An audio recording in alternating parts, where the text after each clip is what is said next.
bazirudien itzulera hau polita eta niretzat motigagarria zala. Alde batetik hori Ogi Berri Gipuzkoako UCI pistako proiektua geneukalako, eta alde horretatik babes guztia sentitu dut.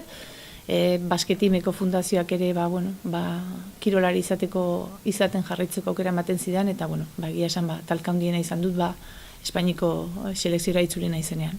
Gauza da, gure lehendabiziko helburua Euken eta biok Madison proban hasten garela lanean, eta Europako txapelketara iristen garenean niri konbokatzen didat eta Eukeneri ez.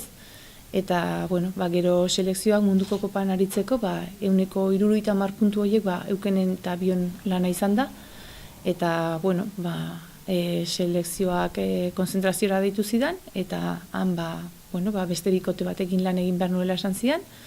Eta, joan aurretik esan zidan ez, onartu nuen, eta gero gauza izan zen, lanean hasi ginean, berehala konturatu nintzela, gure maila teknikoa ez zela txapelketa handi batera joateko adinakoa, halaxe uste izan nuen eta halaxe jakin izan nion selekzionatzaileari, eta horretaz gain ere nire egoera berriak suposatzen zizkidan egoerak ez aurkeztu nuen, zeren eta aurrak 9 hilabete zeuzkan, eta ni nengoen lekuan bera egon behar zuela iruditzen zitzaidan, eta horrek gastu batzuk suposatzen zituen niretzat, eta ikusita ze maila geneukan kirolaldetik ez zitzaidan iruditzen bikote kompetitibo bat izango gineanik Europako txapelketan.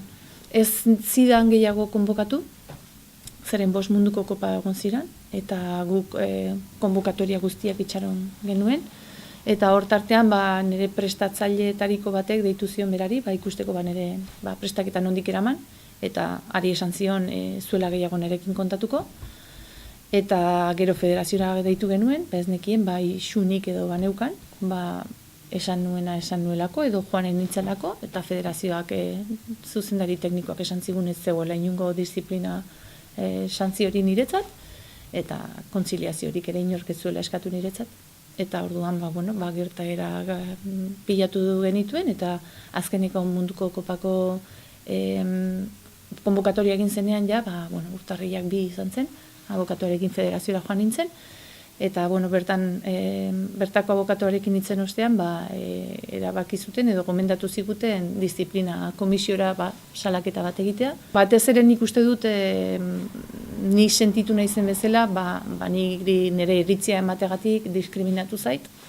Iritzi horren ostean nire ama izaeragatik ere iruditzen zait diskriminatua izan naizela, zeren eta ez banuen aurtxikirik izan, ez nuen arazokirik izango ere, selekzioarekin joateko, eta gian onartu behar da, proba berria da, maila hartzen joan behar dugu. Eta hirugarrenik, hasiera batean ez dakitez, nire adina ere hor zegoen, eta esan zidaten generazio gazteak zeudela, eta nik beti onartu dut hori, baina ulertu dut ere, maila ona izan ezkero, irailean nire lana ona balin bazen, ez zitzaidan iruditzen urtarrilean gauzak hainbeste aldatu behar zutenik. Azkenean da gizartean ere esnatu behar dugu, pixkat kontzientzia hori jendearengan.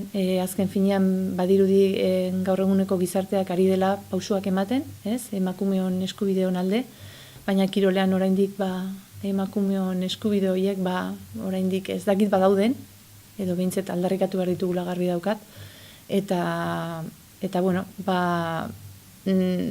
niri bizitakoa kontatzea tokatu zait, generazio berriek ere agian bide errezagoa izan dezatela ere.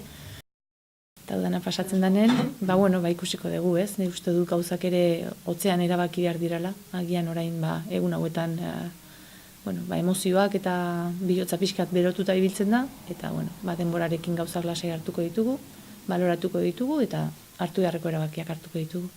Gauza guztiek, txar guztiek daukate alde hon bat, eta saltzen den jendea eta ematen zaizkizun mezuak asko babesten zaituzte, eta bakoitzak bere bidea egin behar du ahalik eta hobekien.